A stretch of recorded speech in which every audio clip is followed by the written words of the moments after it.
So good afternoon, this is Gary Sly. I'm sitting in my shop on a early October morning in Leesburg, Florida. And this is Flosstube number 1. We'll see how this little series goes and see if there's anybody wants to see what I've got to say. In today's first episode, I want to introduce myself a little bit, talk some about my stitching history, and then say a little bit about what I hope to achieve with this Flosstube series. The title of my series is the title of much of what I do in the stitching world and fiber art is the legacy of handmade objects. And certainly you'll hear a good bit of that as we move along through the weeks. Hope that's something you'll enjoy. First, by way of introduction, I can say that I was born in the mountains of Virginia, grew up in the shadow of the Blue Ridge Mountains, still love the mountains, have great memories of tromping around and trailing around. I'm an Eagle Scout, so I spent a lot of time hiking and camping in those mountains. Moved to Florida almost 25 years ago, and I haven't missed the winter since. I'm real happy to be where I am. Like I say, I miss the mountains, but I'm happy to be here. Leesburg is in the central part of Florida, about an hour north of Orlando, about an hour south of Ocala. We are the safest place to live in Florida when it comes to hurricanes. So if you're looking for a spot, this is a great little town. I graduated from high school and went on to the University of Virginia. I was the first person in my immediate family to ever graduate from high school. So going off to college was a really big deal for me and for my family. Studied English at the University of Virginia. Eventually went on to do graduate work in Washington, D.C. Did a master's degree in literature at the American University and also got a Master of Divinity at Wesley Theological Seminary in Washington. So part of my history, you'll hear a little bit about that through the series, is that I'm an ordained United Methodist minister, retired from the church a few years back. Actually, I haven't worked in the parish for a long time, but spent my first 10 years of ministry in the Lynchburg, Virginia area in the central part of the state, and then some time over in Portsmouth in Hampton Roads area. While I was in Hampton Roads, married, me and my wife had 3 children. They're all young adults now and out busy in the world, and I'll tell you some stories about them as we go along through the weeks.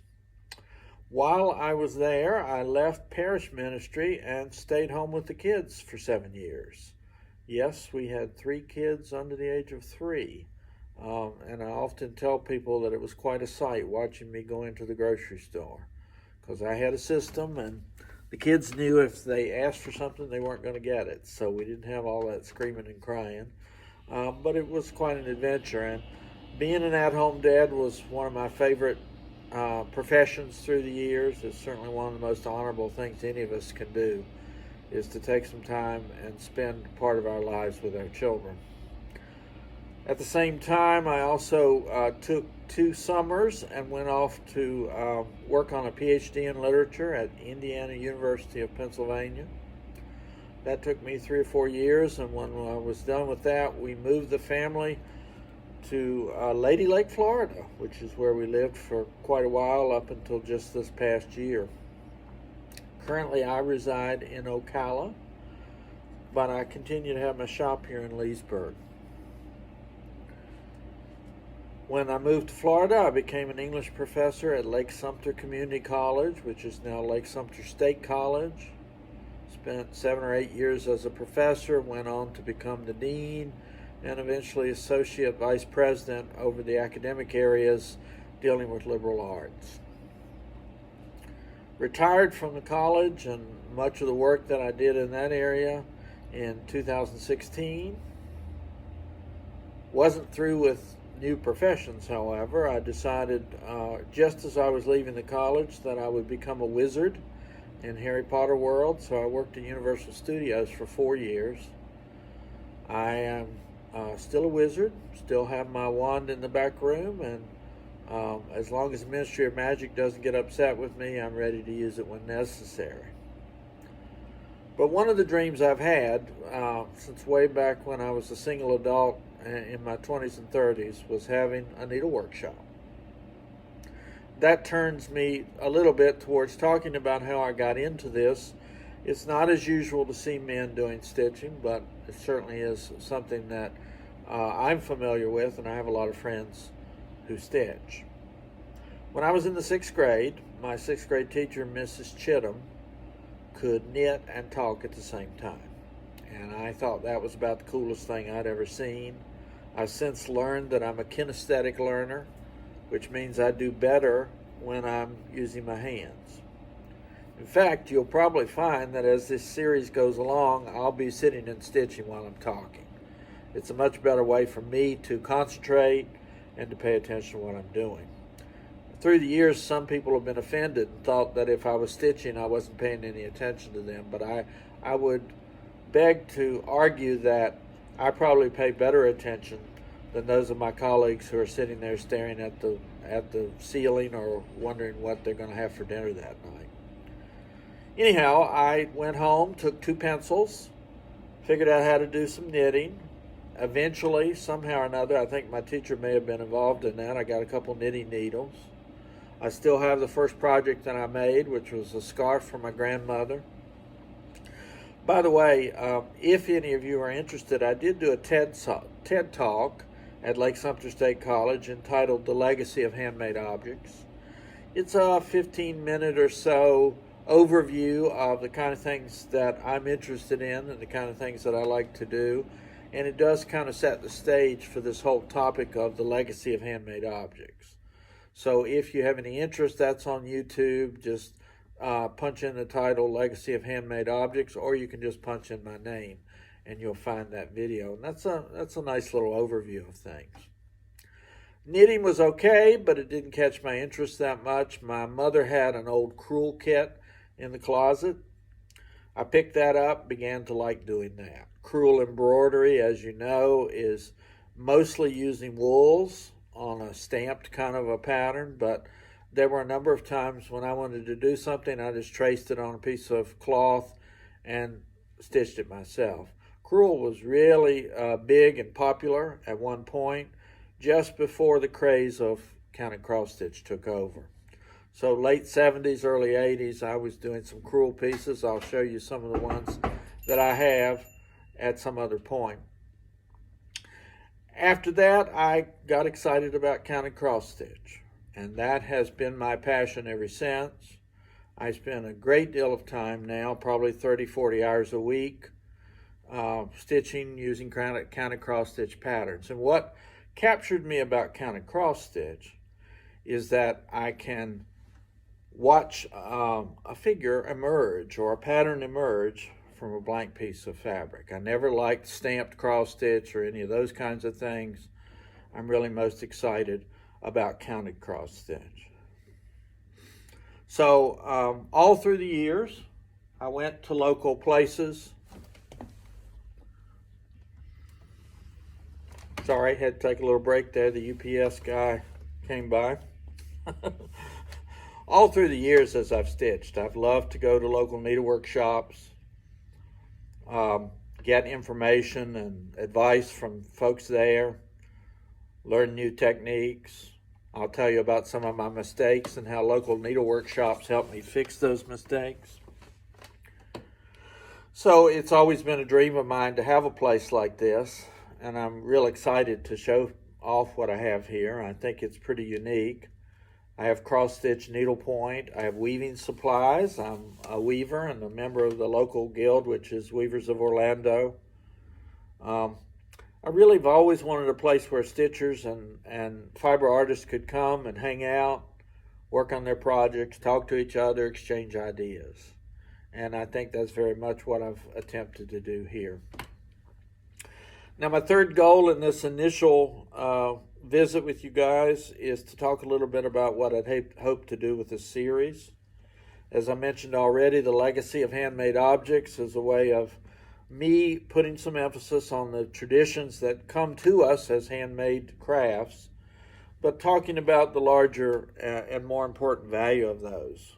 I'll share some print resources that have been very inspiring to me. But the bottom line is I want to say that if you have a craft that you can do with your hands, whether it be cooking, whether it be woodcraft, metalcraft, or any of the stitching fiber arts, which are the things that I love, you have a wonderful resource for self-help. You have something that will help you to be able to meditate and concentrate on something productive and creative. It takes you away from the everyday world. I mentioned that I stitch 30, 40 hours a week. I get up an hour early every morning just so I'll have some time to stitch in the mornings. Stitching grounds me, it calms my nerves. I had a customer a few years back that was describing what stitching was like for her, and she said it's like when she was a little girl. She'd go out into the backyard all by herself and find a place in the corner and play, whether it be serving tea to her dolls or running a hospital or whatever it is she had in her imagination that day.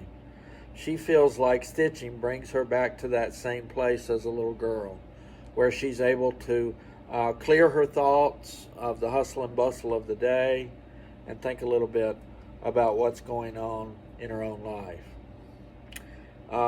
Stitching can be restorative and healing. They're marvelous, inspiring stories about how people have learned to do things with their hands, and it's helped them through traumatic brain injuries. It's a way of dealing with grief.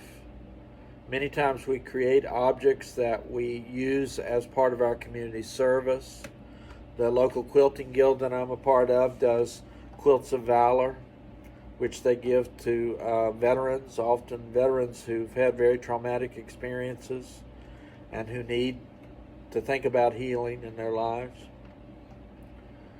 Handmade objects help create community.